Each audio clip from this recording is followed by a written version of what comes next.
Baik Bapak Ibu, Sugeng Dalu, selamat malam semuanya yang sudah hadir di Zoom pada malam hari ini. Pada hari ini kita bersama-sama akan memulai PI Berseri kita hari ini yang ke berapa ini? Yang ke-6 ya? Seri yang ke-6. Untuk mengawali kita bersama akan mendengarkan kesaksian pujian dari Mas Pur dan Mbak Tiwi dari kelompok Perumnas 1A. Kita sama-sama dengarkan pujian dari beliau berdua.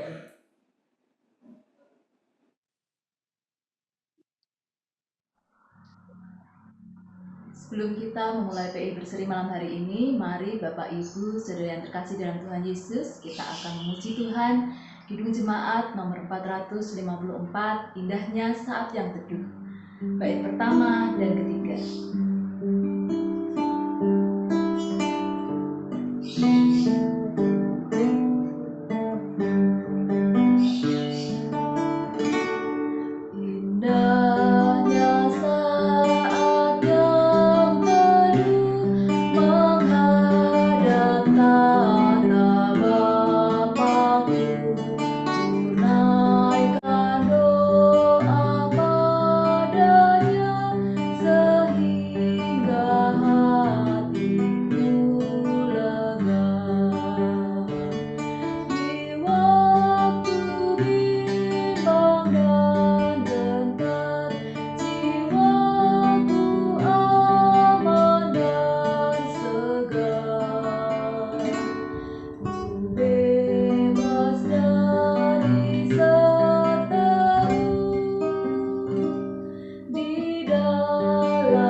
Terima kasih Mas Pur dan Mbak Tiwi.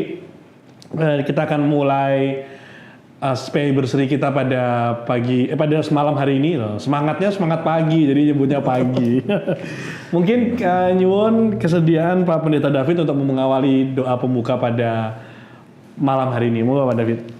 Yuk, mari Bapak Ibu kita berdoa.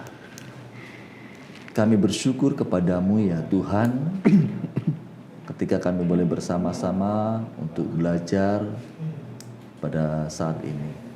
Biarlah apa yang kami sharingkan bersama senantiasa Tuhan urapi dan berkati.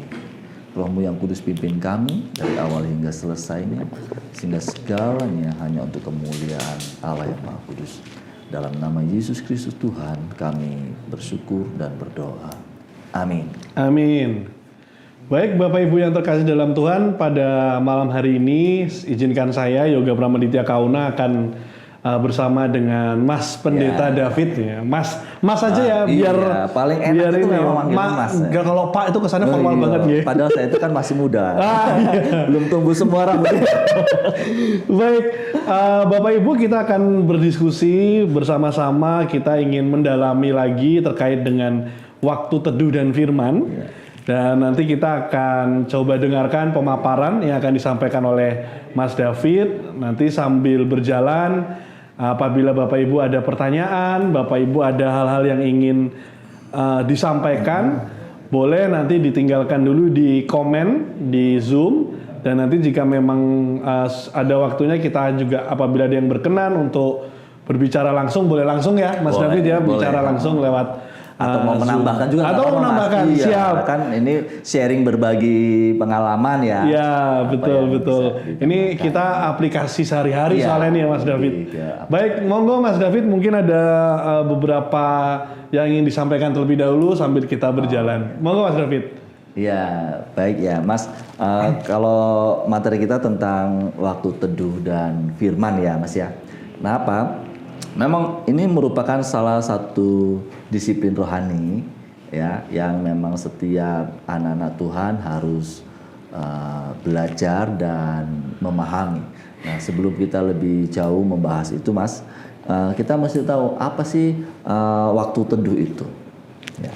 Nah, waktu teduh itu sebenarnya adalah waktu yang memang dikhususkan untuk bersekutu dengan Tuhan secara pribadi, ya, melalui firman dan doa secara teratur. Karena memang itu menjadi sesuatu yang penting, ya. Nah, dalam kaitan ini bersekutu itu di Alkitab itu menggambarkan seperti begini, Mas. Hubungan antara Tuhan dan bait Tuhan. Kalau kita membaca dalam 1 Korintus pasal yang ke-6 ayat 19 itu, Rasul Paulus mengingatkan bahwa dia mengatakan begini, atau tidak tahukah kamu bahwa tubuh kamu semua adalah bait Roh Kudus yang tinggal di dalam kamu, roh yang kamu peroleh dari Allah, dan bahwa kamu bukan milik kamu sendiri. Nah, menjadi satu gambaran yang indah, sedemikian dekat dalam persekutuan itu. Dan bukan hanya itu, Yesus sendiri pernah mengatakan dalam Injil Yohanes pasal 15 ayat yang kelima, dia memperumpakan dirinya itu menggambarkan seperti Yesus adalah pokok anggur dan kita ini ya carang-carangnya, di mana ketika kita tidak melekat, tidak tinggal di dalam pokok anggur itu, maka kita tidak bisa menghasilkan buah. Nah, itu yang digambarkan seperti itu. Bahkan lebih dekat lagi ketika Rasul Paulus mengatakan persekutuan itu hubungan seperti bapa dan anak, Mas. Jadi demikian dekat, gitu ya, bapa dan anak. Jadi kita itu menjadi sesuatu yang berharga. Gimana sih kalau bapak dan anak? Tentu kita punya kerinduan kan untuk terus berinteraksi. Ya. Kan nggak mungkin kalau anak itu diem-dieman sama bapaknya. Bapak meskipun sesibuknya bapak, pengen juga sebenarnya berinteraksi gitu kan. Nah, tapi anak juga harus memiliki satu inisiatif untuk menyapa bapaknya seperti itu ya. Nah, karena memang disitulah satu hal yang indah, gambaran dari persekutuan itu. Wah, I see. Nah, Mas David, tapi sebelum masuk lebih jauh nih, pertanyaannya Mas, nah kalau kita mau memulai, gimana sih ngawalinnya? Kan mungkin di sini, ya mungkin Bapak Ibu kalau yang sudah setiap hari bersaat teduh sudah terbiasa gitu ya Mas. Tapi kalau saya yang masih muda-muda ini, atau mungkin adik-adik kita yang mendengarkan gitu ya Mas David, pasti kadang bertanya gitu kan. Nah, terus gimana tuh Mas kita memulainya gitu supaya bisa seperti tadi, seperti bapak dan anak, seperti pohon dan carangnya, itu gimana tuh Mas? Ya, memang sebenarnya sebelum kita berbicara nih Mas tentang memulai, tapi kita harus tahu nih pentingnya waktu teduh. Karena ini menjadi salah satu alasan dasar kenapa kita itu harus memiliki waktu teduh. Karena apa? Waktu teduh itu merupakan kebutuhan rohani ya, yang perlu kita penuhi ya, dan menjadikan pribadi kita itu semakin dekat atau semakin menyerupai Yesus. Ya paling tidak tuh ada beberapa alasan ketika kita melihat pentingnya waktu teduh bagi setiap orang percaya ya. Paling tidak kalau kita lihat tuh ada 4 saya tuliskan Mas Yoga ya, bahwa yang pertama itu waktu teduh itu penting alasannya untuk meningkatkan kualitas hubungan. Ya, kalau tadi digambarkan seperti bapak dan anak ya, berarti kan kita perlu intensitas itu perlu ya, dan kualitas supaya apa? Supaya kita itu bertumbuh. Nah tadi digambarkan seperti pokok anggur kan, dan carang-carangnya. Nah pertumbuhan carang itu tidak lepas dari pokok anggur. Nah lewat apa? Lewat komunikasi. Jadi saat teduh itu juga menjadi satu bagian komunikasi kita kepada Tuhan, sehingga kualitas kita itu tetap terjaga, kualitas hubungan kita dengan Tuhan Sang Bapa itu tetap terjaga gitu ya. Nah itu kalau Anda kita baca seperti Pemazmur 1 ayat 1 sampai 3 itu kan mengatakan ya berbahagia orang yang tidak berjalan dalam kumpulan orang-orang fasik, tetapi yang merenungkan Taurat Tuhan. Kata merenungkan itu kan sesuatu yang sangat dalam ya. Artinya ada satu kerinduan yang dalam untuk dia mencoba mendekatkan diri dengan Tuhan, membaca dan sebagainya. Dan yang kedua itu membuat terhadap suara Tuhan. Jadi hubungan itu kita pasti akan mengerti ya bagaimana waktu teduh itu melatih hati pikiran kita untuk merenungkan. Contoh kalau kita punya hubungan dekat dengan pacar mungkin atau pasangan, itu kan kita akan peka dengan apa yang maunya. Nah, ya kan? Apa yang dia mau tanpa ngomong pun kita ngerti gitu kan. Kenapa? Kepekaan itu sangat penting gitu. Dan bukan hanya itu, waktu teduh itu akan membuat hati kita damai. Ya, itu penting, membuat waktu kita damai kan. Makanya dalam Mazmur pasal 62 ayat 2 dan 3 di situ dikatakan apa? Hanya dekat Allah saja aku tenang. Ternyata kedekatan dengan Allah itu membuat ketenangan hati dan jiwa kita. Nah, saat teduh atau waktu teduh itu adalah sesuatu persekutuan dengan Bapa supaya kita apa? Menjadi tenang. Dikatakan dalam ayat selanjutnya di Mazmur pasal 62 itu kan apa?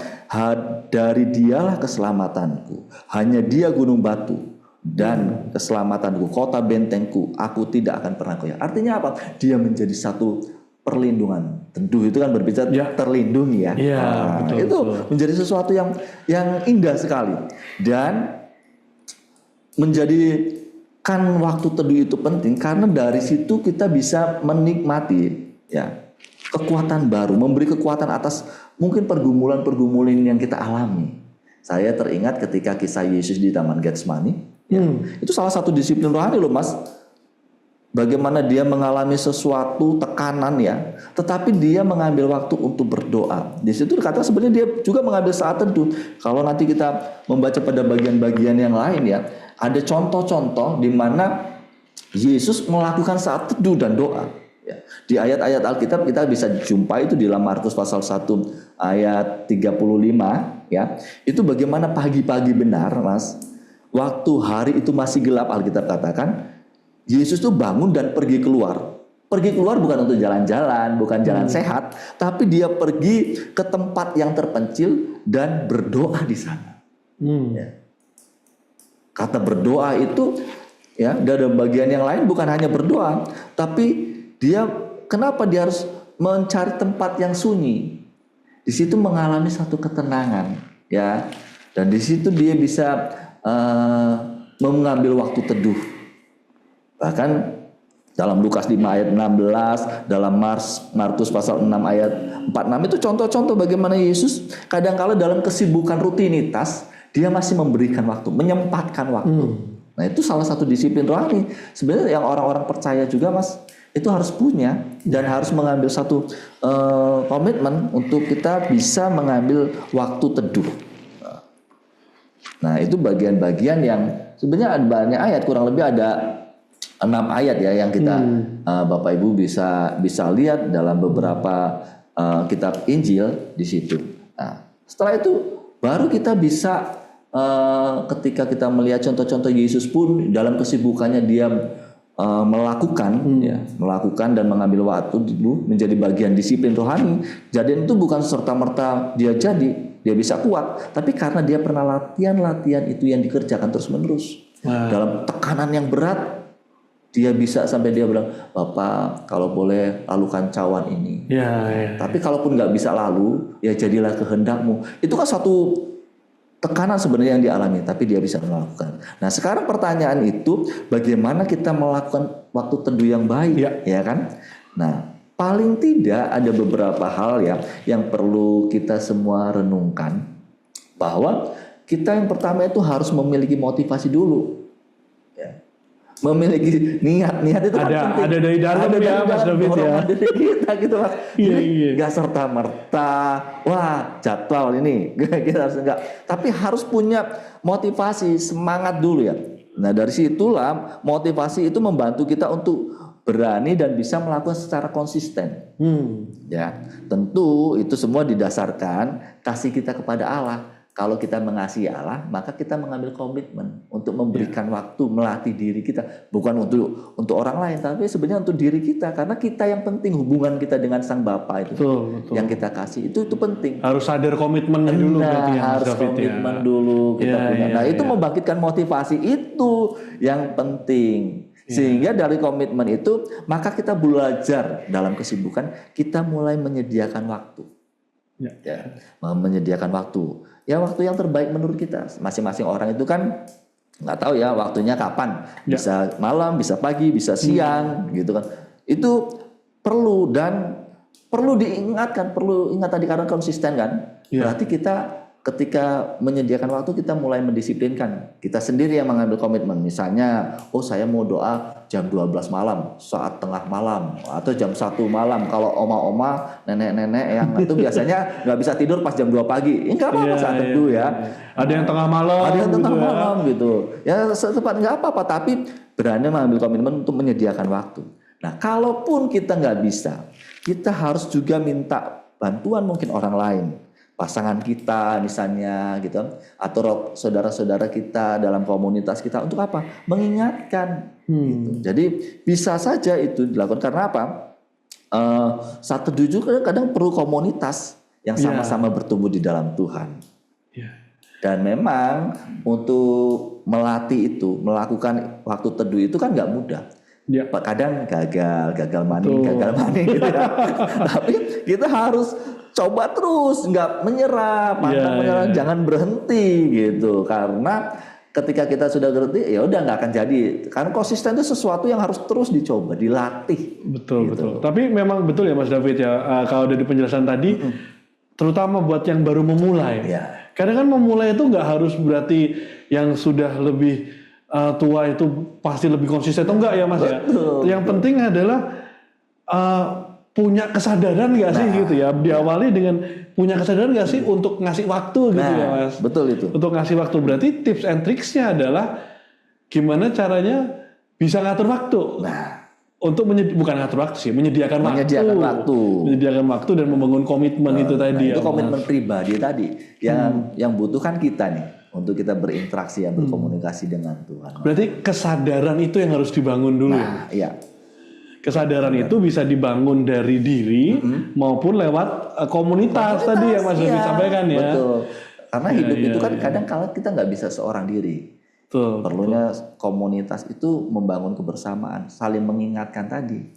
Tapi tentu komunitas yang baik ya, komunitas yang saling membangun. Karena ada komunitas-komunitas yang justru ngapain sih saat teduh udah, yang penting asiknya rame-rame, iklan apa gitu ya, gitu. Ngumpul dulu, lupa sama saat teduhnya ya. Itu.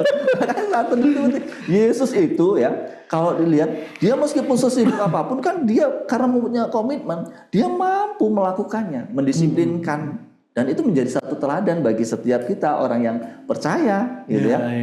Mau dia malam-malam, pagi-pagi gitu kan. Orang belum bangun dia sudah bangun, ayam belum berkokok dia sudah bangun, kan itu menjadi sesuatu perenungan bagi kita.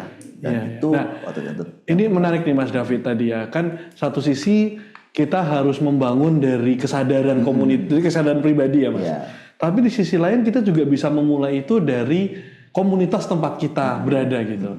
Nah, ini kan banyak yang kemudian muncul pertanyaan, banyak yang berpendapat gini, yang namanya saat teduh itu ya harus sendirian nih. Sendirian, kusyuk, dalam ketenangan, dalam keheningan.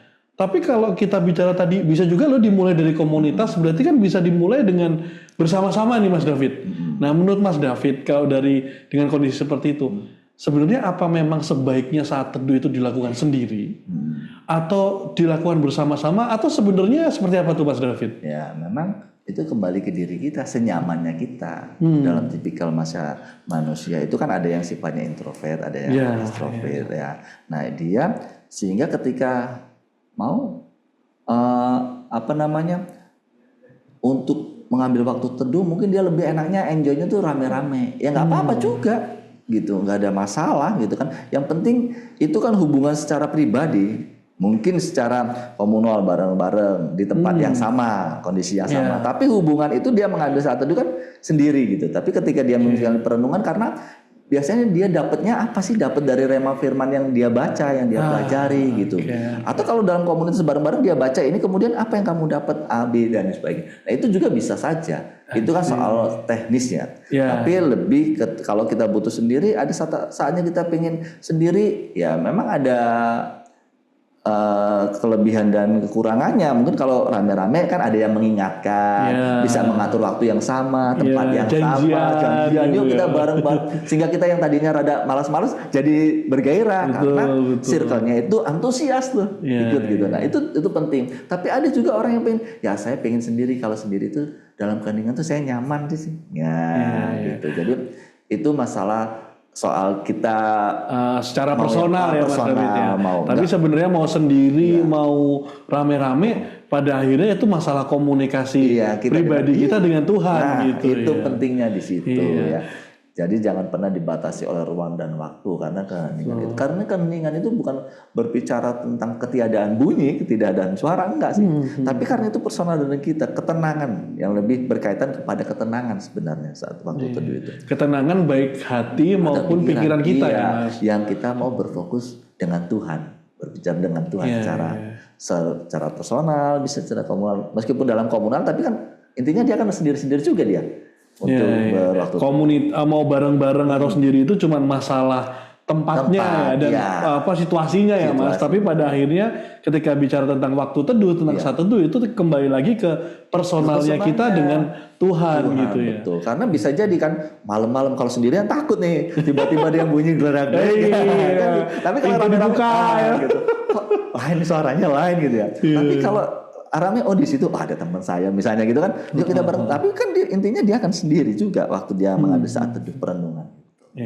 Nah menarik tuh Mas David. Tadi Mas David sampaikan dalam proses perenungannya, dalam proses mendekatkan dirinya itu Mas, di situ ada satu kata yang Mas David sampaikan tuh, firman. Firman. Nah sebenarnya di mana sih Mas hubungannya firman dengan saat teduh itu? Ya, memang firman itu merupakan satu kebenaran bagi setiap kita orang yang percaya. Firman itu satu kebenaran yang absolut dan objektif dia melihat. Nah, Alkitab itu menjadi sumber iman bagi setiap kita dan kebenaran yang memang kita yakini diilhamkan secara langsung oleh Allah lewat para penulis, lewat nabi-nabi, lewat para rasul ya. Dan sehingga Alkitab juga yang merupakan firman Allah itu yang berkuasa. Kenapa? Kita meyakini berkuasa karena Roh Kudus yang menuntun setiap para penulisnya itu dalam penulisan untuk menyampaikan kepada orang-orang pada masa itu juga menjadi rema, menjadi firman yang kita percayai untuk kita pada saat masa sekarang. Nah, firman Tuhan yang tertulis dalam Alkitab adalah satu fakta sebenarnya yang meskipun mungkin diangkat dari sejarah, tapi itu benar-benar terjadi ya. Dan kita semua meyakini firman Allah itu diilhamkan oleh Roh Kudus. Ya kan? Kenapa? Kita kalau membaca dalam 2 Timotius 3 ayat 16, di situ dituliskan apa? Seluruh kitab suci yang kita yakini itu dari Kejadian sampai Wahyu itu diilhamkan Allah dan bermanfaat untuk mengajar. Bukan hanya untuk mengajar, ternyata untuk menyatakan kesalahan, untuk memperbaiki kelakuan, untuk mendidik orang dalam kebenaran. Jadi satu manfaat firman Tuhan bagi orang percaya. Makanya ketika kita bersaat teduh, Tuhan bisa berbicara lewat firman yang kita baca, yang kita renungkan. Sehingga itu yang akan menguatkan kita.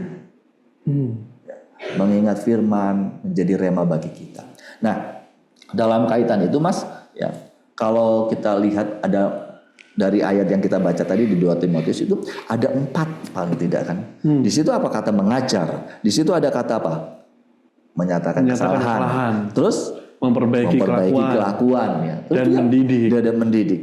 Tentu mengajar itu kan dari firman itu kita bisa belajar tentang Allah yang menyatakan diri lewat karya dan kehendaknya sampai saat ini kepada manusia.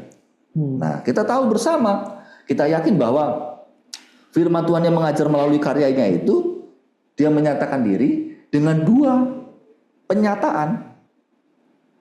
Yang satu penyataan umum, yang satu penyataan khusus. Apa sih penyataan umum itu? Nah, penyataan umum itu kita bisa melihat karya Tuhan itu lewat apa? Lewat keberadaan alam semesta. Makanya Mazmur pasal 19 ayat 19 ayat 2 itu kan mengatakan sesuatu yang indah. Langit, cakrawala, itu satu kemuliaan Tuhan, satu karya Tuhan yang luar biasa. Dan lewat pernyataan umum itu juga, selain lewat alam semesta, itu lewat sejarah dunia. Ya. Sejarah dunia yang terjadi. Dan di situ ada satu ketetapan-ketetapan Allah yang dinyatakan, ada alur yang fakta-fakta yang tidak terbantahkan sebenarnya, Mas. Iya. Dan lebih daripada itu, pernyataan umum itu bisa melalui suara hati. Ibrani pasal 11 ayat yang ketiga itu juga bagaimana mengatakan karena iman kita mengerti bahwa alam semesta yang telah dijadikan oleh firman Allah, ya, sehingga apa yang kelihatan telah jadi dari apa yang tidak kelihatan. Itu kan sesuatu kita meyakini bahwa apa yang ada, misalnya tumbuhan, Mas, ada, itu kan kita yakin pasti ada yang membuatnya, tidak berjalan sendiri. Kita nggak siram pun dia tumbuh dengan alami, gitu kan? Itu menjadi sesuatu pernyataan-pernyataan umum yang bisa kita lihat, yang bisa kita rasakan, yang langsung bisa kita karyanya itu seperti apa, gitu ya, Mas David, ya. Berarti ada sesuatu yang mengaturnya, misalnya kayak bumi dalam kehampaan. Dia bisa melayang-layang gitu kan. Tapi kalau kita lempar batu jatuh karena ada gravitasi. Tapi bumi kok enggak ya gitu kan. Kan berarti ada yang mengatur, ada yang mendesain semua itu. Nah, itu lewat pernyataan umum kita bisa mengenal karya Allah. Tapi selain itu juga ada pernyataan khusus, ya. Pernyataan khusus. Pernyataan khusus itu tentu kita lewat firman Allah tentang dari Alkitab. Tetapi pernyataan khusus lebih pada satu karya Allah itu lewat Yesus Kristus, ya, lewat Yesus Kristus. Kalau Alkitab tentu kita percaya, sebab segala sesuatu yang ditulis dahulu itu menjadi pelajaran bagi kita. Tapi apa tujuannya? Supaya kita teguh berpegang pada pengharapan dan ketekunan dan penghiburan dari kitab suci. Itu Roma pasal 15 ayat 4. Nah, tetapi kalau melalui Yesus, kita tahu, kita baca dalam Injil Yohanes pasal yang pertama ayat ke-12 itu kan dikatakan apa? Firman itu telah menjadi manusia dan tinggal di antara kita. Coba. Firman yang tadinya bersama-sama dengan Allah itu telah menjadi manusia, bahkan tinggal di dalam kita, dan kita telah melihat kemuliaannya, yaitu kemuliaan sebagai anak tunggal Bapa penuh anugerah dan kebenaran. Itu dalam Yohanes pasal yang pertama. Kita bisa membuka itu nanti Bapak Ibu di tempatnya. Dan Yohanes pasal 1 ayat 18 juga mengatakan apa? Tidak seorang pernah yang melihat Allah. Mas Yoga pernah mimpi tentang Allah nggak? Wah, gak kebayang, Mas. Kan? Ya, Rupanya seperti apa ya? Ya, dalam perjanjian lama itu Allah itu dikesankan seperti Allah yang jauh, Allah yang transenden. Tetapi dalam perjanjian baru itu menjadi Allah yang dekat. Allah yang hadir, yang berinkarnasi di dalam Kristus Yesus. Gitu. Makanya di Alkitab itu dalam Yohanes kan pada mulanya adalah firman, firman itu bersama-sama dengan firman itu bersama dengan Allah, dan firman itu adalah Allah, tetapi dia mengambil rupa dan lahir dan bersama kita. Nah, menjadi Allah yang dekat, menjadi Allah yang imanen, Allah yang bisa kita lihat dan rasakan. Nah, itu menjadi sesuatu yang penting. Jadi ada pernyataan umum, ada pernyataan khusus. Ada karya nyatanya yang kelihatan langsung. Ya. Ada yang memang itu suatu proses yang panjang gitu ya, Mas David ya. Nah, inilah yang sebenarnya kita perlu pahami bagi setiap kehidupan orang percaya dalam kaitan mengajar. Tapi firman Tuhan itu kenapa kita mesti belajar? Karena memang lewat firman Tuhan kita kadang kan tersentuh. Pernah nggak Mas kita Mas Yoga tuh baca Alkitab nih? Ya. Karena ada ayat yang menyentuh nggak kira-kira? Ada, pasti ada Mas David. Pernah. Iya. Berarti kita itu secara nggak langsung kalau kita mulai belajar ada kepekaan, kedekatan dengan Tuhan tadi, maka kita rasa oh iya ayat ini bukan untuk dia tapi untuk aku. Ada banyak kan kita sering kali senang, ini cocoknya buat dia tuh gitu kan. Begitu didalami ternyata cerminan itu. Tiga tangan menunjuk itu untuk aku tuh gitu kan. Bukan untuk dia tapi itu aku. Nah itu kan karena apa? Saat teduh itu menjadi satu itu tadi. Cermin untuk kita melihat Allah. Allah di dalam kita. Artinya Mas David, firman itu adalah sesuatu yang tidak terlepas. Bagian yang justru menyempurnakan gitu ya. Untuk jadi nggak cuma sekedar bersaat teduh dalam keheningan, memperjumpakan diri dengan Tuhan, tapi mencoba mendengar gitu ya, mendengar jawabannya Allah gitu ya. Bahasanya mungkin kalau anak sekarang tuh, ngadep ke Tuhannya lewat apa nih saat teduh gitu ya. Nah jawabannya gimana kan nggak mungkin kita tiba-tiba dengar Tuhan Yesus ngomong di sebelah kuping kita gitu kan. Tapi lewat apa? Lewat firman gitu ya Mas David. Makanya dia punya manfaat untuk mengajar, manfaat untuk menyatakan kesalahan, manfaat untuk memperbaiki kelakuan, maupun kita mendidik gitu ya Mas David ya. Alkitab itu mendidik. Makanya kenapa ada lagu Kurenungkan firman-Mu siang dan malam. Ya, itu kan sesuatu. Kenapa? Membaca dan merenungkan itu lewat apa? Lewat saat teduh. Ada saat teduh saatnya dalam keheningan kita ingin konsentrasi fokus kepada Tuhan. Apa yang Tuhan mau bicara apa? Tapi Tuhan bicara itu kan bukan hanya kadang lewat orang lain, tapi lewat firman-Nya. Betul. Melatih kepekaan.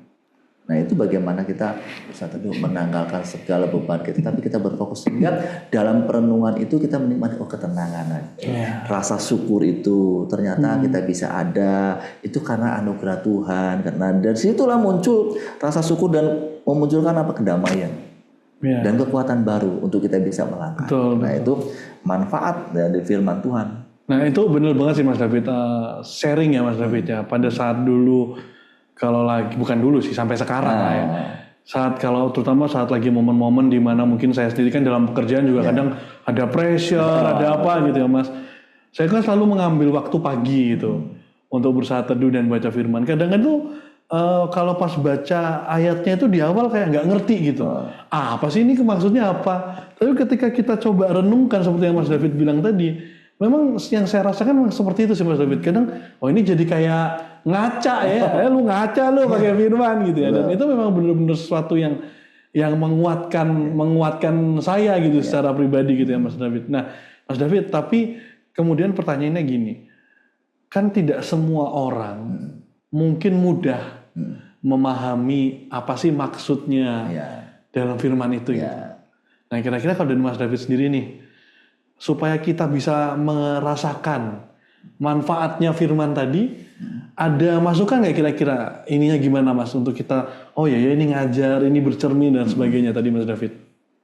Ya itu tadi ketika kita manfaat firman tadi seperti dalam ayat yang kita baca tadi dalam Timotius, dia kan memperbaiki kelakuan ya dan itu semua. Maka kepekaan kita dengan Tuhan akan membuat kita ketika kita seperti aku dan Tuhan mengintrospeksi diri gitu, maka kita pasti akan menemukan jawaban-jawaban itu. Introspeksi ya, harus mau untuk peka dan introspeksi ya. Karena kalau kita mengambil komitmen untuk bersaat teduh, berarti kita mau Tuhan yang berbicara kepada kita. Kalau doa kan kita yang berbicara sama Tuhan. Tapi saat teduh itu kita merenungkan Tuhan. Misalnya kita punya masalah, misalnya kita ingin bersaat teduh. Seperti waktu Yesus dia masih dia berkomunikasi dan interaksi dalam perenungan itu kan menjadi sesuatu. Oh ya Tuhan mau ini, mau itu dalam pergumulan kita. Dan ketenangan-ketenangan itulah yang sebenarnya ya hal yang tidak ada lain dan tidak bukan bahwa kita harus melatih terus, latihan terus. Jadi artinya tidak cuma sekedar tadi di awal kita berkomitmen untuk memulai saat teduh, Tapi kepekaan itu yang harus terus dilatih dalam momen-momen itu ya Mas, untuk menyadari pesannya Tuhan yang ingin disampaikan lewat waktu teduh itu. Luar biasa sekali. Karena itu proses kan, proses yang tidak bisa instan. Kayak orang bersaat teduh itu kan pasti ada godaannya. Dan masa misalnya kalau kita mau mulai malam misalnya tengah malam kita rasa capek, rasa ngantuk, malas gitu kan.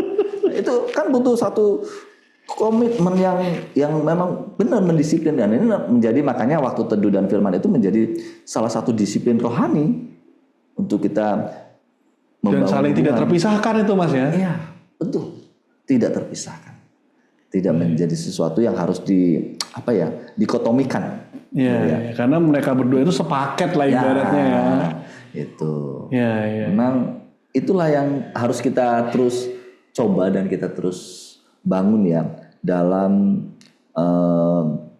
berbagai macam keadaan kita sebagai umat Tuhan yang mungkin disibukkan dengan pekerjaan kita, tapi bagaimana kita menyadari bahwa kita butuh Tuhan.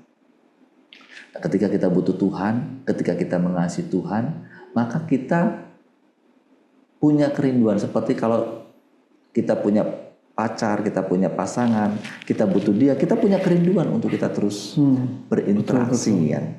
Nah, saat teduh itu menjadi satu bagian bukan hanya interaksi, tapi perjumpaan aku dengan Tuhan. Membangun intimasi dengan Tuhan. Nah, gitu ya. Kata kunci intimasi tadi, keintiman dengan Tuhan. Ya kan, bukan hanya doa, tapi memang di dalam saat teduh itu ada doa, pembacaan firman, kemudian perenungan. Nah, setelah itu baru kita bagaimana apa yang saya dapat dan apa yang harus saya lakukan, apa yang saya buat. Itu tadi ya, intimasi, dan memang dua hal ini gitu ya, waktu teduh dan firman itu adalah bagian yang tidak bisa dipisahkan. Betul sekali. Dan saling terkait selalu gitu. Oke, nah Mas David, mungkin kita pengen tahu nih, apakah sudah ada pertanyaan di Zoom atau mungkin ada yang mau sharing? Nah ini, ada Pak Andreas dari Duta Kranji nih. Ada yang mau sharing, coba kita lihat. Apakah Pak Andreas bisa bergabung dengan kita mungkin? Kalau misalnya berkenan untuk sharing langsung mungkin gitu ya Mas David. Betul. Ya, biar kita dapat gambaran ya. Memang karena kan kesempatan ini sebenarnya untuk berbagi ya, untuk share pengalaman-pengalaman apa yang didapat gitu kan. Ini menjadi hanya satu clue saja, tapi lebih daripada itu, ini kan menjadi satu hal yang pernah kita lakukan. Betul. Gitu.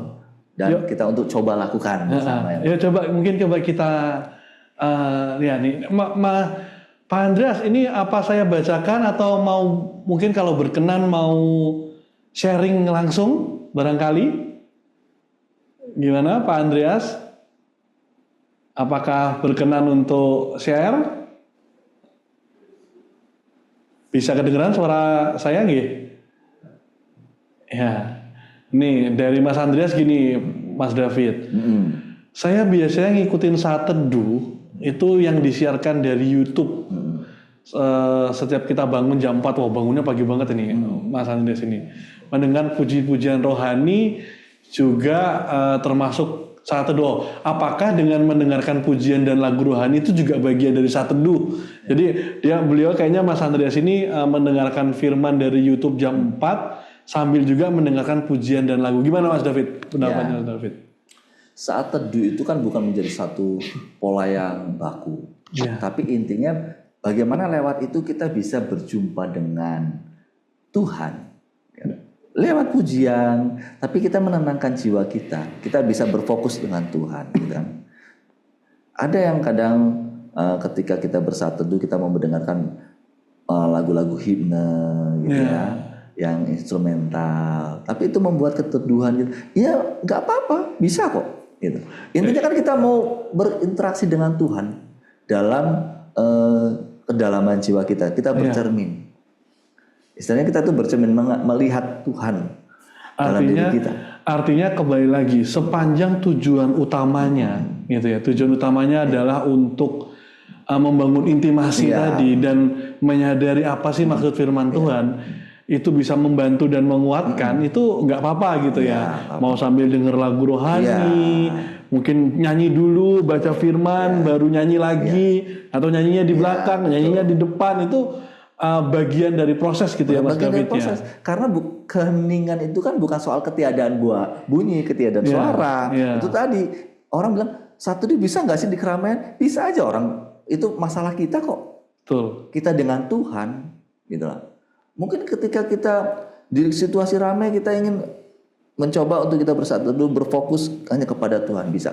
Dengan sarananya apa? Mungkin sarananya musik kita dengerin, gitu kan? Iya. Kita taruh earphone kita dengerin.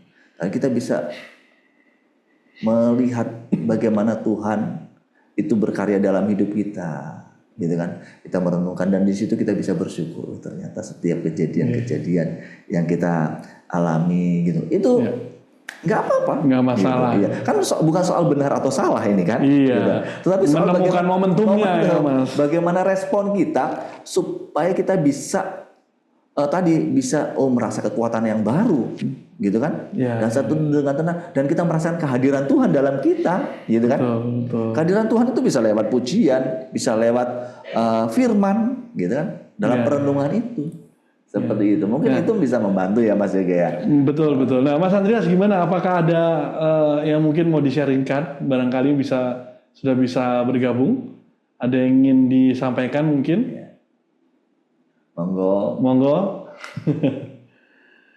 Oke, kalau misalnya belum ada, mungkin dari Bapak Ibu yang lain yang ada di sini, apakah ada yang mungkin berkenan untuk sharing gitu ya? Tadi Mas David bilang pingin juga nih dengar dari ceritanya atau pengalamannya.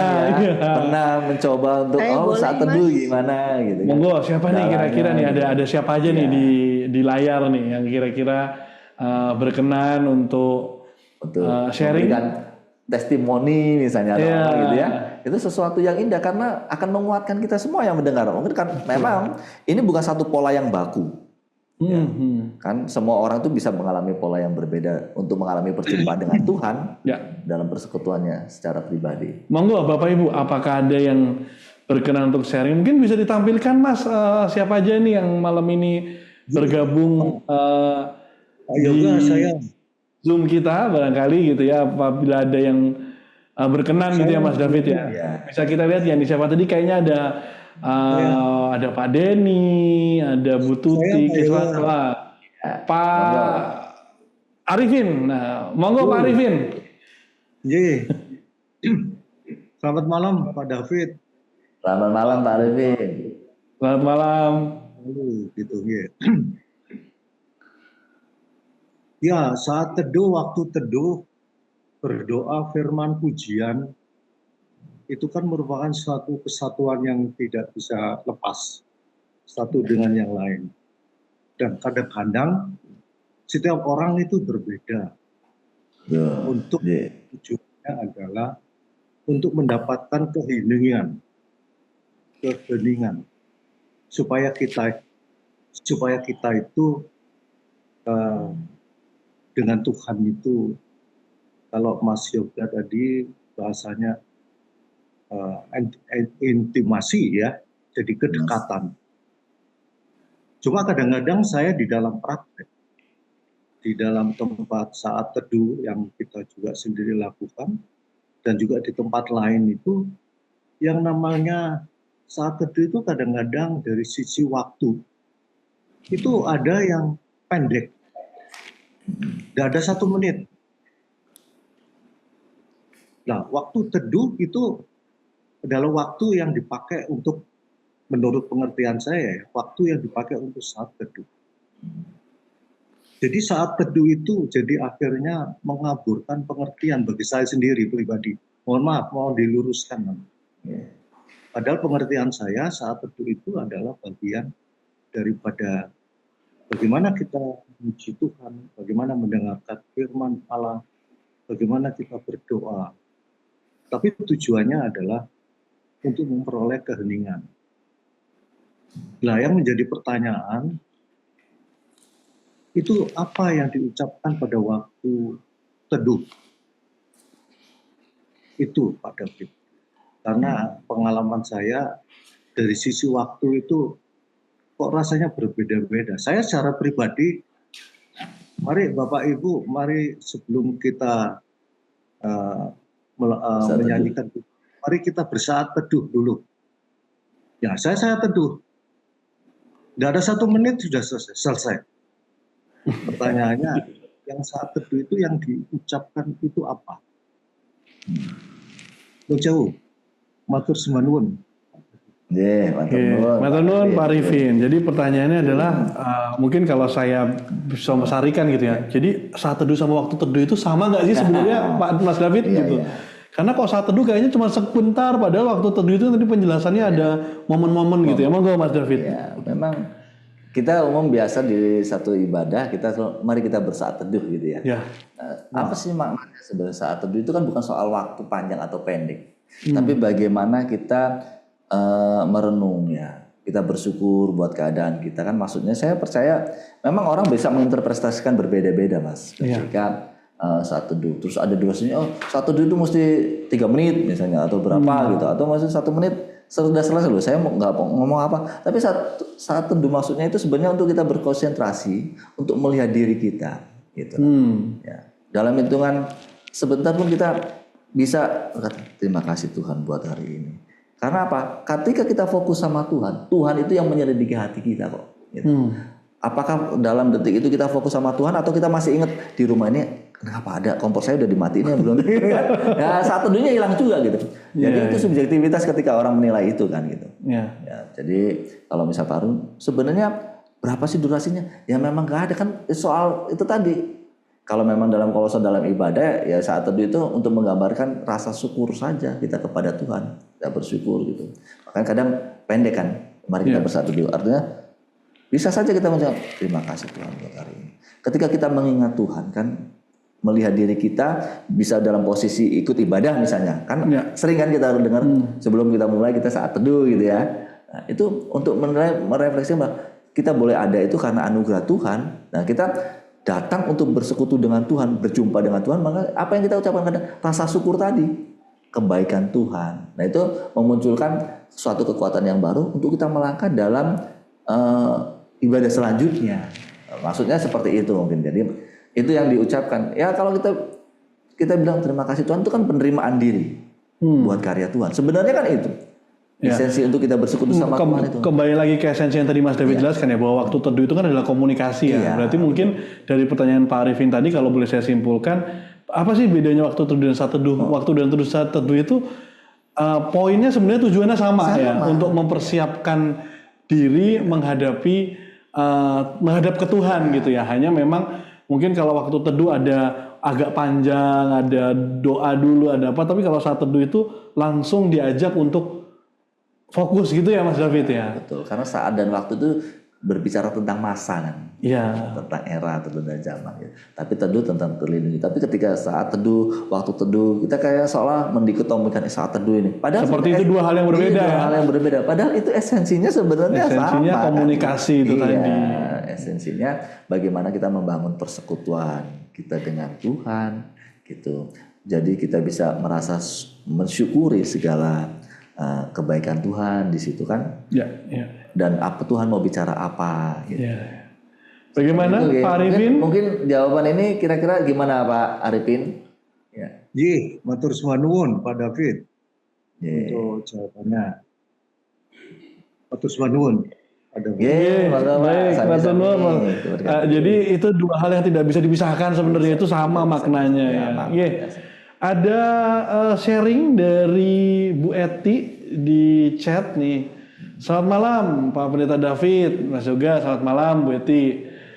Memang tidak mudah untuk memulai komitmen untuk bersaat teduh. Namun saat kita, aku raketo ya. Aku nggak kelihatan Mas apa tuh. Namun saat kita mohon tuntunan Tuhan, maka Tuhan akan membantu kita berkomitmen. Saat teduh jika terlewat ke bawah Mas. Jika terlewat seperti ada yang kurang dalam memulai hari. Jadi Bu Eti sharing bahwa kalau buat beliau secara pribadi, kalau nggak bersaat teduh itu kurang gitu ya. Kayak ada yang hilang gitu ya Bu Eti ya. Kan sudah mulai membangun keintiman dengan Tuhan itu tadi ya. Kalau kita dengan orang yang kita kasih nggak ketemu, kayaknya kok ada yang kurang ya. Artinya kalau dari penjelasan Mas David tadi, Bu Eti ini sudah pada tahapan yang intimasinya sudah Ya. terbangun gitu ya. Jadi Iya. itu sebenarnya memberi kekuatan yang baru untuk masing-masing orang menjalani proses kehidupan Ya. saat teduh itu. Bu Eti mungkin ada yang mau di-sharingkan Atau atau ditambahkan, monggo. Barangkali kalau bisa open mic nggak apa-apa kalau nggak buka layar. ya. Monggo Bu Eti.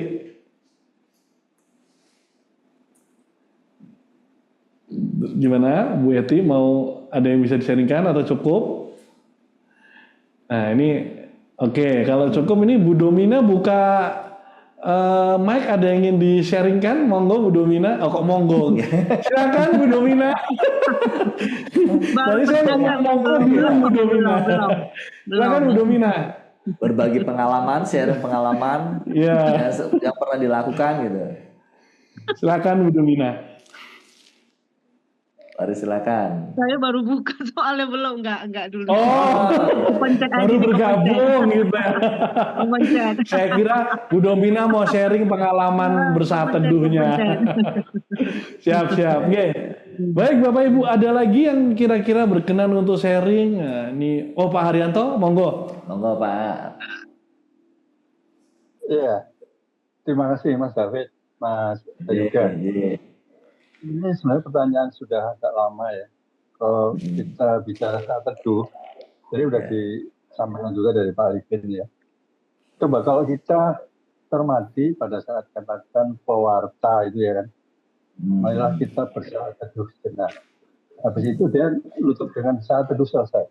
Nah, pertanyaan saya itu kan, kalau bersaat teduh itu tadi sudah dijelaskan Mas David, dalam satu proses ya, proses bagaimana kita akan membangun komunikasi dengan Tuhan.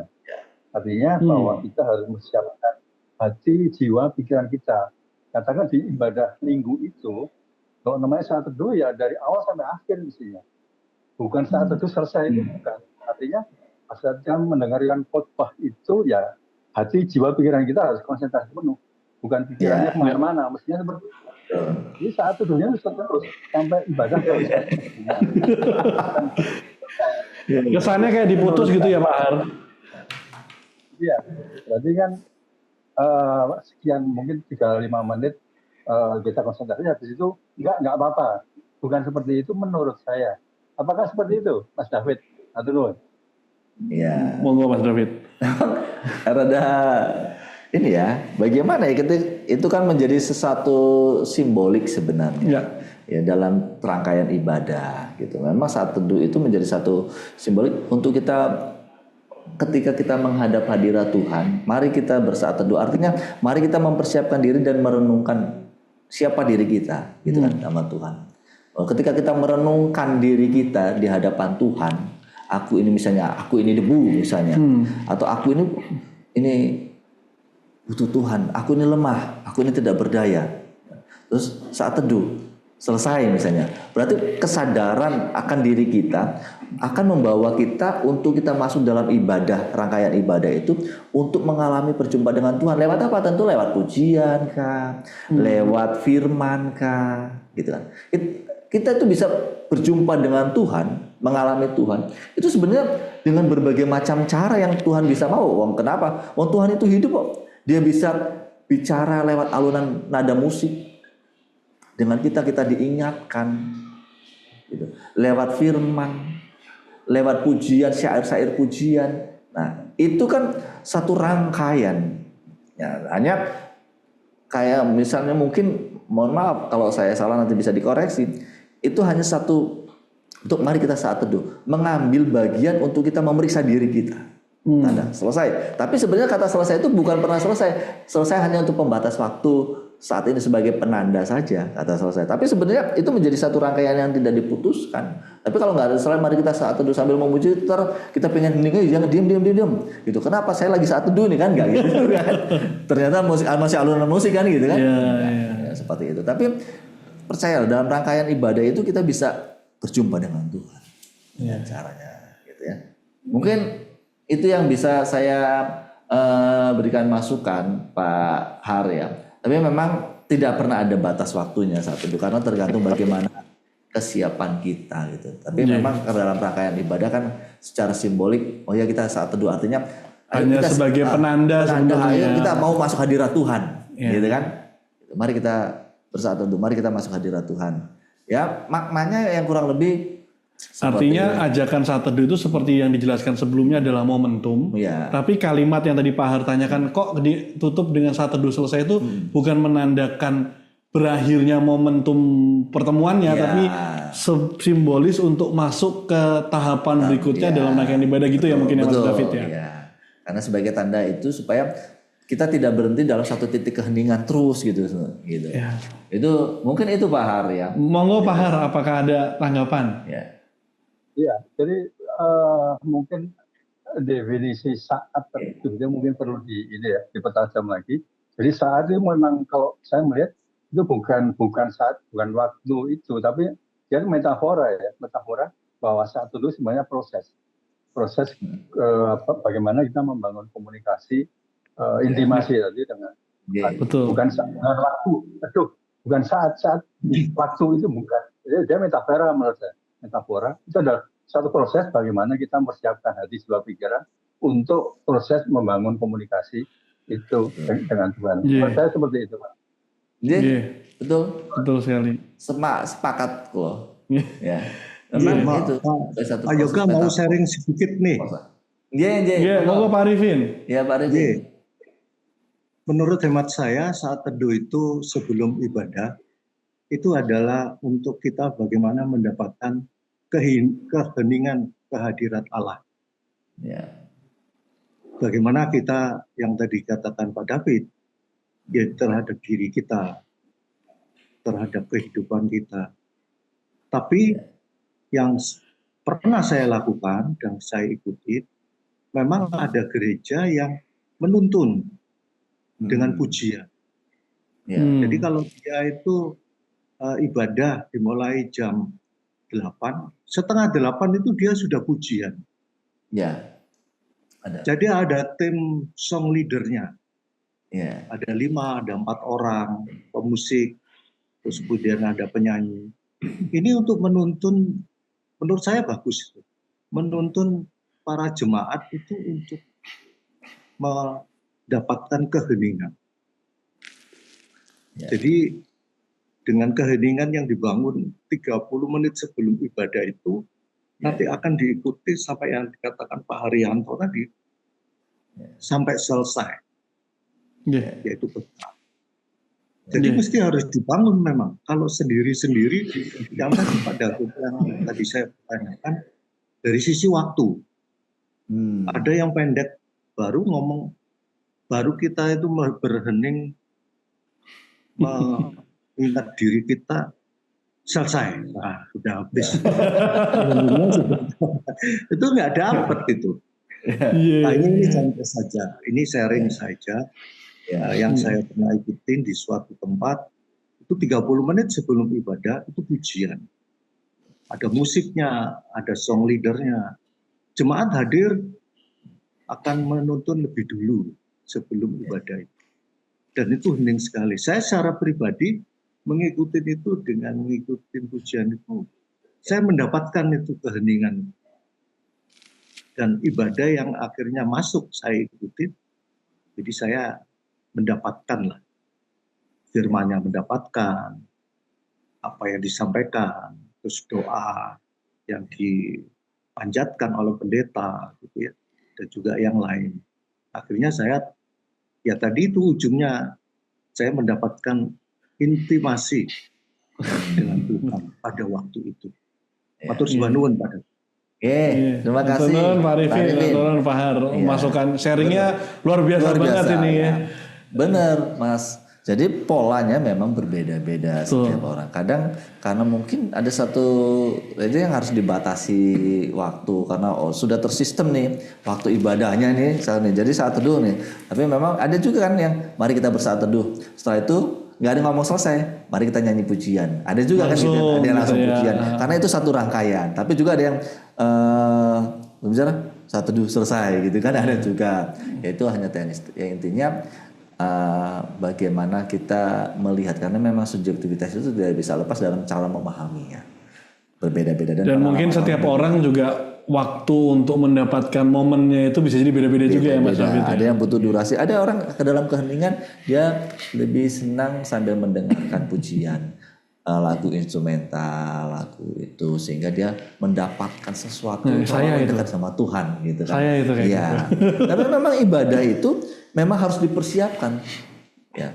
Kenapa ibadah itu harus dipersiapkan? Pernah Yesus satu kali ketika orang kasih persembahan, kalau kamu belum siap itu kamu pulang berdamai dulu sama orang baru kamu mempersembahkan, ya kan? Artinya ketika kita mau menghadap Tuhan, kita memang benar-benar satu ibadah itu mempersiapkan diri untuk berjumpa dengan Tuhan, keintiman dengan Tuhan, mengalami Tuhan. Maka inilah pentingnya ya Bapak Ibu kita semua saat teduh atau waktu teduh dan firman dalam kehidupan kita. Nah kalau ibadah raya itu kan satu kumpulan raya namanya. Untuk kita bersama-sama memuji, memuliakan Tuhan sebagai satu fellowship, satu persekutuan bersama saudara-saudara seiman.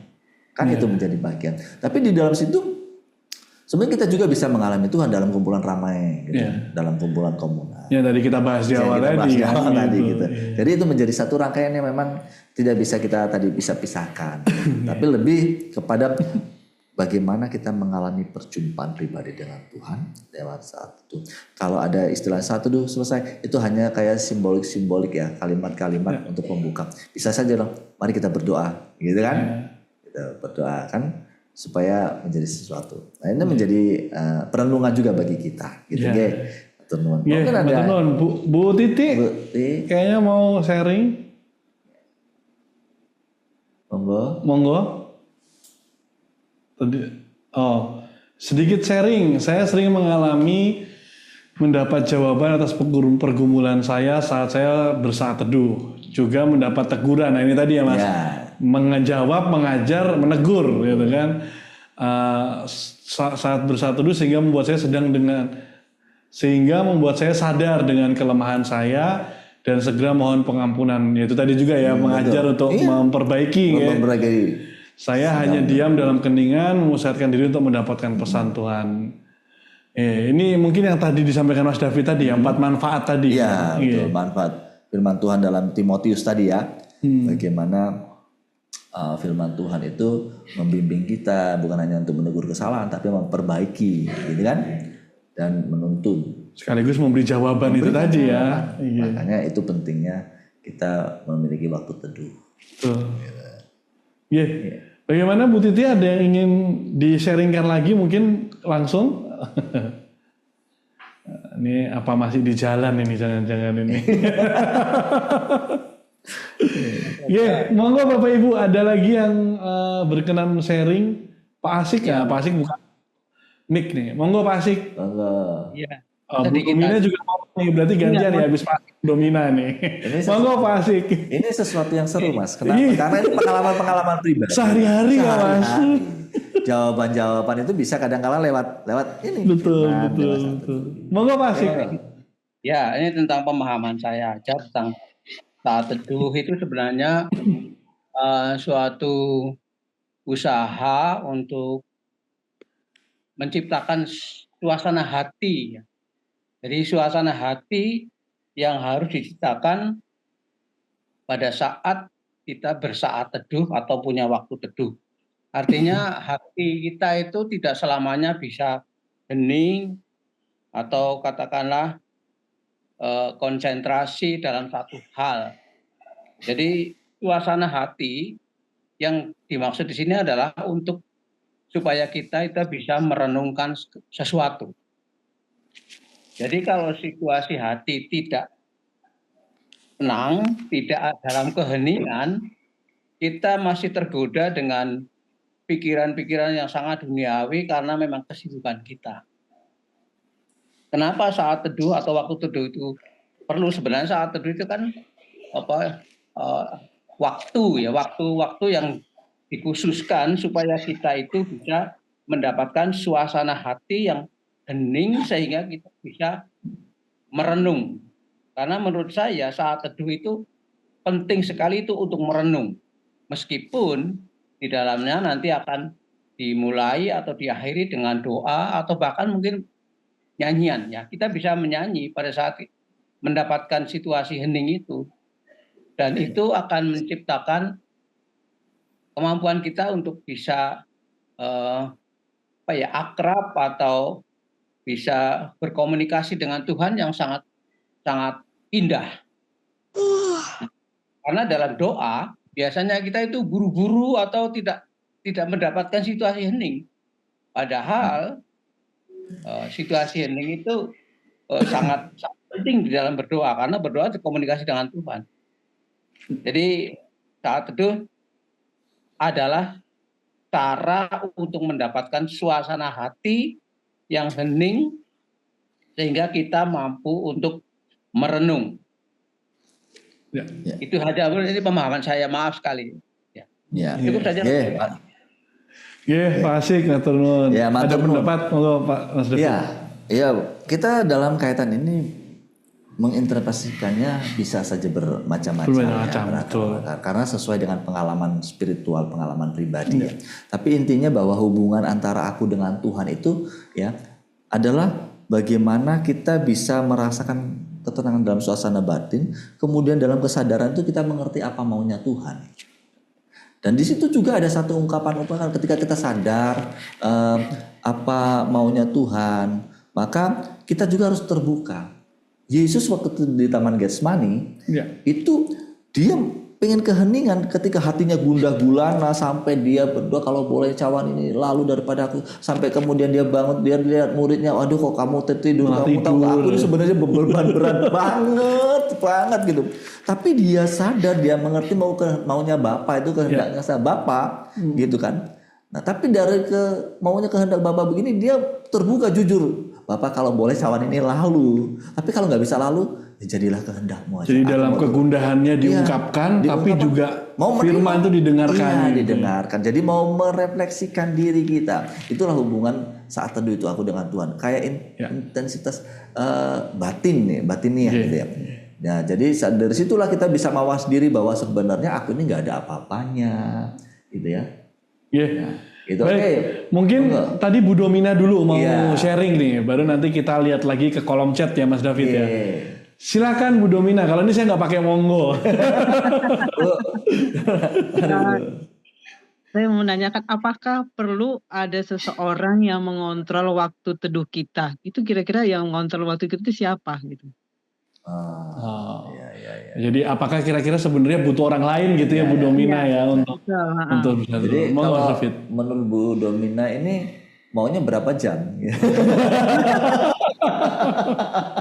Kayaknya butuh lama Mas, jadi harus ada yang mengingatkan makanya. Karena waktu teduh itu kan hubungan kita dengan Tuhan dan kita yang mengatur sendiri gitu ya. Beda kalau dalam komunitas komunal, ya dalam ibadah raya itu kan simbolis dalam ibadah raya itu persekutuan, bukan untuk waktu teduh, tapi untuk kita berapa ya namanya itu kalau untuk sesuatu yang semarak rohani ya, sesuatu yang harus menggairahkan. Tapi saat teduh itu adalah satu hubungan personal kan tadi. Dan yang saya jelaskan adalah persekutuan kita secara pribadi gitu. Jadi bisa nggak dibatasi dengan waktu. Yang penting bisa nggak dibatasin waktu, bisa ada yang ngingetin, bisa nggak ada yang ngingetin gitu ya. Nggak perlu diingetin. Wong Yesus itu ketika itu semalam-malaman ketika dia menyendiri sampai akhirnya murid, Yesus nggak turun-turunnya, udah kita naik perahu, kita nyebrang aja gitu kan. Sampai di perahu itu kalau kita baca dalam satu kisah perahunya tuh kena angin ribut Mas. Sampai Yesus turun, dia jalan nyusulnya nggak pakai perahu, dia jalan di atas air. Nah, tapi sebelum itu dia itu di atas bukit dalam bersaat teduh, dalam keheningannya dia menyendiri. Murid-murid Yesus nggak turun-turunnya, udah kita tinggal aja yuk, bahasa kerennya gitu ya. Tinggal aja, murid-murid jalan duluan ditinggal, tapi Yesus nyusul tuh, nggak ada listrik, nggak ada apa, sampai dibilang hantu kan gitu kan. Nah, tapi karena apa? Karena nggak ada batas waktu. Coba kalau mungkin ada batas waktu, guru, kita jam 4 mau berangkat ya gitu ya, diingetin. Jam segini ya. Intinya saat teduh ya enjoy-nya kita aja lah gitu ya. Yang tadi Mas David bilang di awal berarti ya mungkin bahwa ada atau tidak ada orang lain yang dibangun pertama kan tadi adalah komitmennya ya, kesadarannya gitu. Mungkin itu Bu Domina. Kalau dari kesadarannya sudah dibangun, mau ada yang ngingetin, nggak ada yang ngingetin, waktunya mau kapan, bisa-bisa aja gitu mungkin Mas David. Kan yang butuh kita sama Tuhan, kita mau interaksi sama Tuhan, mengalami Tuhan dalam hidup kita. Iya. Itu bukan karena tekanan dari luar. Makanya perlu kita menyiapkan waktu gitu. Kalau misalnya kita mau komit, ya udah 1 jam, ya udah 30 menit, ya itu kan urusan kita dengan Tuhan. Atau ya udah mau setengah hari karena memang nggak punya kerjaan. Ya bisa aja, ya terserah dong. Yang mengalami masing-masing pribadi. Tapi intinya dari ini kan kita punya saat teduh. Bagaimana kita mengambil komitmen untuk kita memberikan waktu yang Tuhan berikan selama 24 jam ini untuk kita mengambil waktu teduh, berinteraksi dengan Sang Halik, Sang Pemilik kehidupan. Dan merenungkan firman. Dan merenungkan tadi. firman. Lewat saat teduh itu kita merenungkan firman, merefleksikan dan mulai mencoba untuk kita mempraktekkan firman yang kita terima. Siap. Nah, ini tadi ada di kolom chat juga ada satu sharing ya tadi teman-teman, mungkin boleh di-share dari Mbak Ratih kayaknya tadi ya. Boleh dibesarkan teman-teman. Nah, waktu teduh saya itu di pagi hari setelah anak-anak sudah sekolah, dan itu saya lakukan di kapel sekolah. Wah, ini malah ada tempat spesifiknya ini, spesifik. Mas David nih. Oke. Bagus. Nggak apa-apa gitu. Ya itu tadi ya Mas, kalau memang momentumnya adalah di situ dan memang dapat tempatnya di situ, ya bisa di situ. Senyamannya masing-masing kita, gitu ya. Aku boleh cerita sebentar, Mas Yoga? Oh iya, monggo. Siapa ini? Ya. Rati, Mas. Oh, Mbak Rati, silakan. Iya. Jadi gini, Pak David, saya itu sudah berkomitmen sama diri saya sendiri. Itu setiap anak-anak sudah saya drop ke sekolah, itu saya putar ke belakang ke parkiran motor. Nah, kebetulan kapel itu memang letaknya di parkiran motor sekolah, Pak. Jadi saya masuk ke dalam, lalu di situ kayak ada baru mau masuk aja sudah kayak rasa ada ketenangan batin gitu ya. Dan itu ketika saya masuk, saya buka pintu kapel itu, ya nyes gitu hati saya. Terus saya duduk di situ. Saya menenangkan diri saya sebelum saya doa. Biasanya saya diam beberapa detik. Baru ketika itu saya mulai berdoa.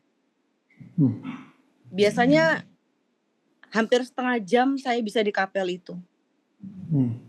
Karena memang tempatnya sangat nyaman dan situasinya sangat tenang. Jadi pas banget buat berdoa. Tanpa saya berkata-kata, saya bisa merasakan bahwa keteduhan itu ada di situ. Dan ketika saya selesai berdoa dari kapel, saya merasa lebih tenang dan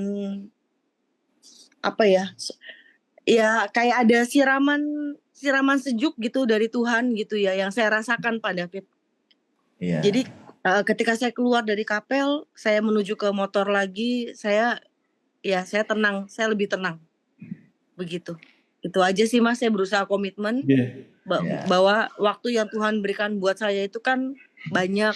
Masa iya sih saya nggak bisa ngasih waktu sama Tuhan sedikit aja dari total waktu 24 jam yang diberikan sama Tuhan. Itu saja Pak David, terima kasih. Ya, terima kasih Mbak Rati. Mbak Rati luar biasa sekali nih, satu sharing yang luar biasa ya Mas David. Jadi saat teduh itu Mas Yoga, bukan untuk kepentingan Tuhan, tapi sebenarnya kita yang butuh. Kita yang butuh ya Tuhan. Karena ketenangan jiwa itu maka kita bisa merasakan kehadiran Tuhan dalam kita. Itu memang terima kasih Mbak Rati atas sharingnya. Jadi memang tadi kita sudah diskusi sangat panjang sekali gitu ya, dan saya yakin sebenarnya ini kalau kita kayak wayang kulit yang satu malam penuh itu nggak habis-habis pasti bahas yang Mas David ya. Karena ini pengalamannya pasti banyak dengan segala masing-masing pribadi punya ceritanya masing-masing, punya pengalaman dan membangun intimasi dan komitmen tadi gitu ya Mas David. Nah mungkin Mas David karena kita juga terbatas gitu ya dari waktu, mungkin boleh dikasih closing statement gitu ya. Jadi tentang waktu teduh dan firman ini, apa sih kesimpulan yang bisa kita dapatkan di hari ini gitu? Monggo Mas David. Jadi waktu teduh itu adalah tempat setiap orang percaya. Ya. Mas David, ada yang masih mau menyampaikan? Iya, monggo. Monggo. Belum closing. Nyambung. Iya boleh. Ya. Oh, Pak Har. Iya, Pak Har. Pernah ada penelitian itu terkait dengan fisika ya. Artinya kalau kita bersaat teduh itu, kalau kita bisa memasuki namanya gelombang theta, itu kita bisa berkomunikasi dengan Tuhan istilahnya. Nah, yang disampaikan Mbak Rafiq tadi itu, dia bisa memasuki gelombang theta itu. Itu yang terjadi. Sehingga dia betul-betul merasakan bisa berkomunikasi dengan Tuhan. Artinya, contohnya Mbak Rafiq saya di kapel. Di gereja kita kan punya juga ruang doa itu. Yang sekarang dihuni tidak kelihatan itu. Ya. Ruang doa yang dihuni yang tidak kelihatan ya. Ya. Itu kan contohnya seperti itu kan bisa. Nah, masuk gelombang theta itu bukan hanya kalau kita berhenti atau merenung di tempat yang sunyi, enggak. Katakan kita menyanyi, katakan nyanyi Goodness of God, katakan itu. Tapi dengan penuh penghayatan penuh, itu juga bisa memasuki gelombang theta. Kita bisa berkomunikasi dengan Tuhan.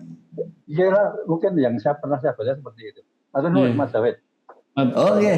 Pak, itu dulu saya pas kuliah belajarnya itu. Ya.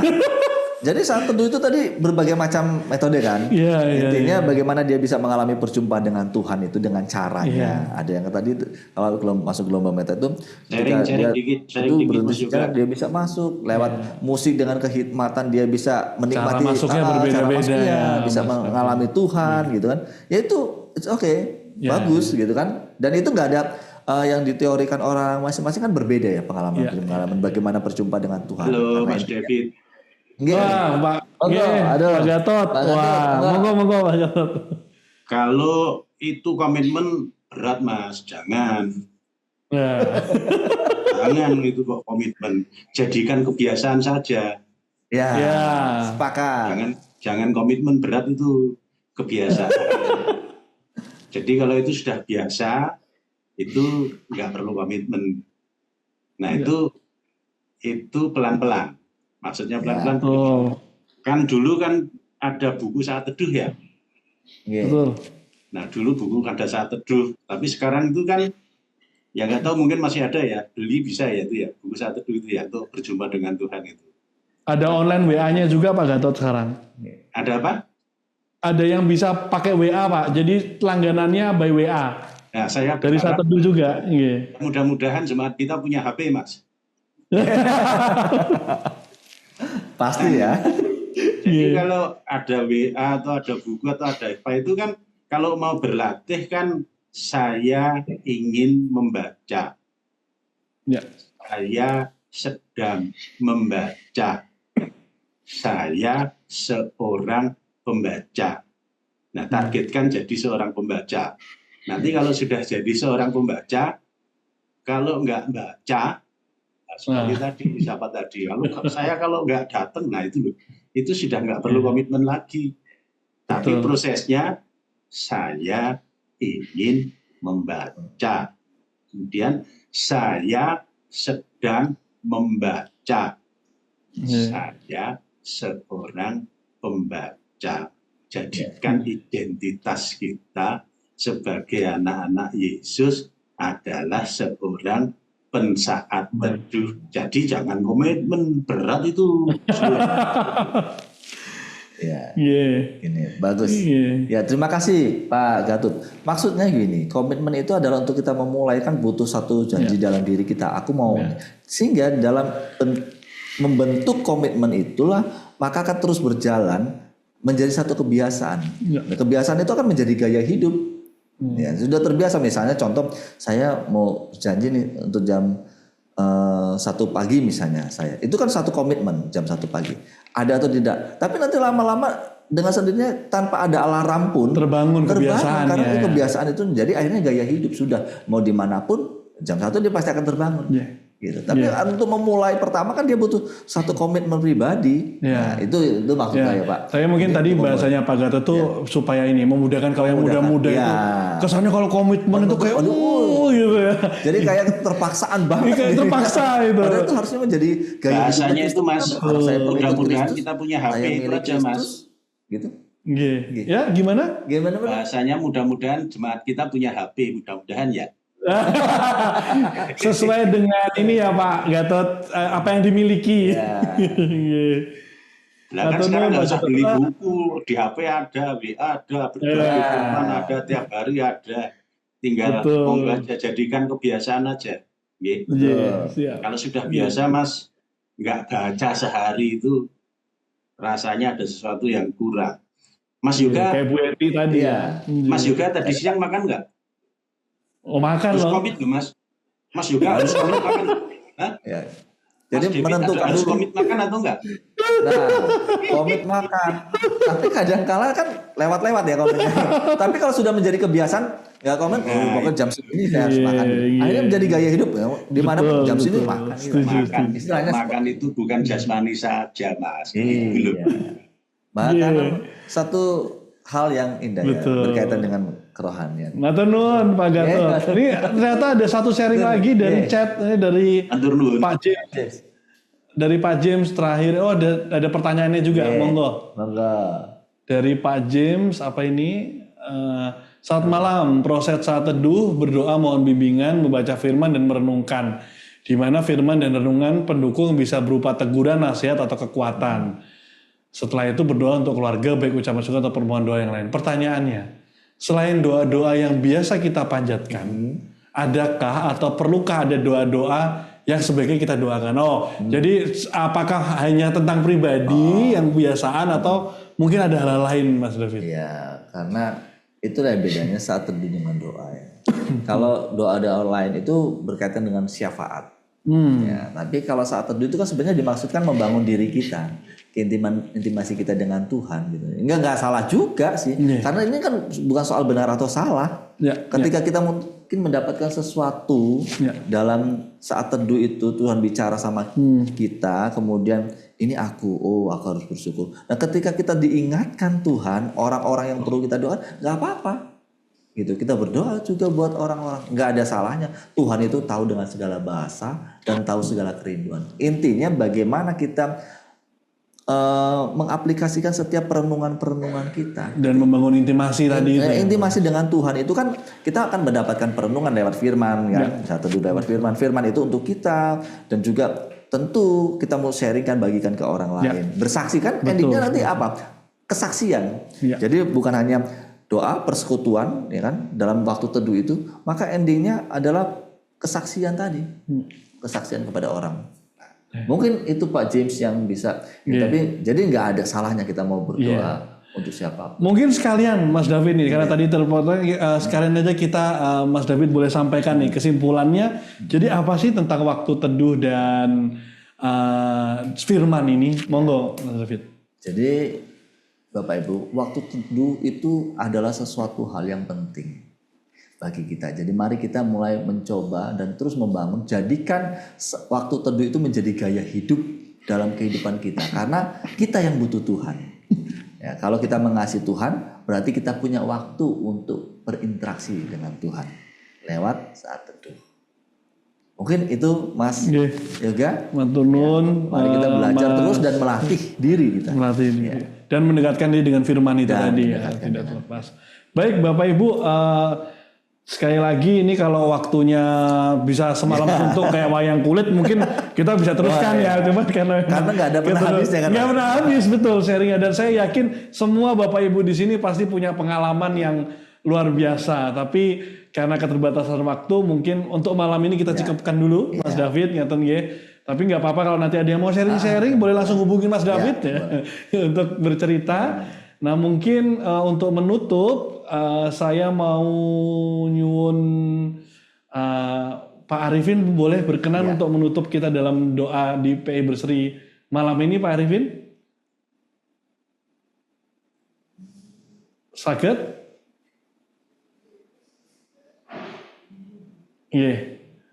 Mic-nya dibuka dulu mungkin Pak Arifin atau ini.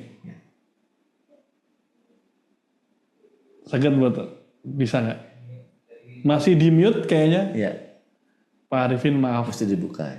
Mesti dibuka dulu. Sampun? Monggo, Pak. Terima kasih Pak Arifin.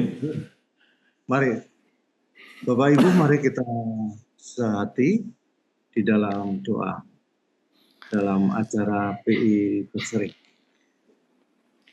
Ya Allah Bapa, inilah kami yang terus kami mengisi dengan segala pengetahuan dan kebenaran yang Kau ajarkan.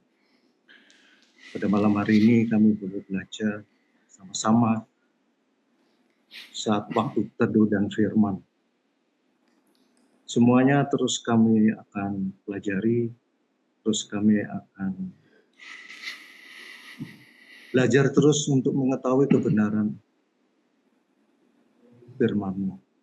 Ya Allah Bapa, kami pun juga memohon Engkau selalu menyertai kami dan membimbing kami untuk membangun iman percaya kami kepada. Berkati kami ya Allah Bapa untuk setiap upaya yang kami lakukan untuk terus kami boleh mengerti dan memahami akan kebenaran firman. Kami mengerti ya Allah Bapa banyak pendapat, tapi kami tetap satu bersama bahwa kami semua yang hadir adalah anak-anak-Mu, anak-anak-Mu yang selalu mengikuti dan percaya akan kebenaran. Teguhkanlah apa yang menjadi kepercayaan kami akan keselamatan dan Tuhan Juru Selamat kami hanya kepada Yesus Kristus.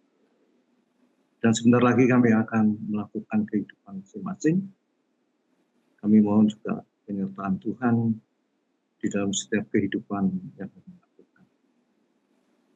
Demikian juga kami akan beristirahat. Mohon kiranya Tuhan menyertai dan melindungi kami dari kuasa kegelapan dan dosa, sehingga kami boleh melepaskan semua kelelahan yang kami rasakan. Dan kami memohon ya Allah Bapa, besok pagi Tuhan bangunkan kami dari tidur. Berilah kami nafas kehidupan, berilah kami kesehatan serta kehidupan yang kami menyerahkan kehidupan kami di dalam kami. Di dalam nama-Mu yang kudus, Tuhan kami Yesus Kristus, Juru Selamat kami yang hidup. Kami sudah berdoa dan mengucap syukur. Haleluya. Amin. Amin. Matur nuwun Pak Arifin, dan kita akan menyaksikan kembali pujian penutup dari Mas Pur dan Mbak Tri ya tadi Mbak Tiwi. Mas Pur dan Mbak Tiwi dari Perumnas 1A. Mari kita saksikan bersama. Sebelum kita mengakhiri PI Berseri malam hari ini, kembali kita akan mengangkat satu pujian, Firman-Mu berita bagi kakiku, yang akan kita pujikan 2 kali. Firman-Mu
Mas Pur dan Mbak Tiwi atas pujiannya. Bapak Ibu, dengan pujian tersebut maka berakhirlah PI Berseri pada hari ini. Dan kami mengingatkan bahwa besok jam 7 malam akan ada KKR KTB. Jangan lupa untuk hadir di gereja kita tercinta, Gereja Bekasi, dan akan dipimpin oleh PS Ari Wibowo dari JPCC. Dan nanti bahan yang kita diskusikan hari ini juga akan kita share untuk dibahas di KTB yang ada di kelompok-kelompok Bapak Ibu sekalian. Dan sampai berjumpa pada PI Berseri 23 Agustus dengan tema doa dan pujian. Selamat malam, shalom. Tuhan Yesus memberkati. Selamat malam segala Bapak Ibu. Semangat Bapak Ibu. Matur nuwun. Istirahat semuanya. Selamat istirahat Pak Gatot, Pak Arifin, Mbak Rati, Pak Aldi, Semangat. Bu Nini, Pak Hasik, semuanya. Matur nuwun Pak Arifin, Geus Sugeng Dalu.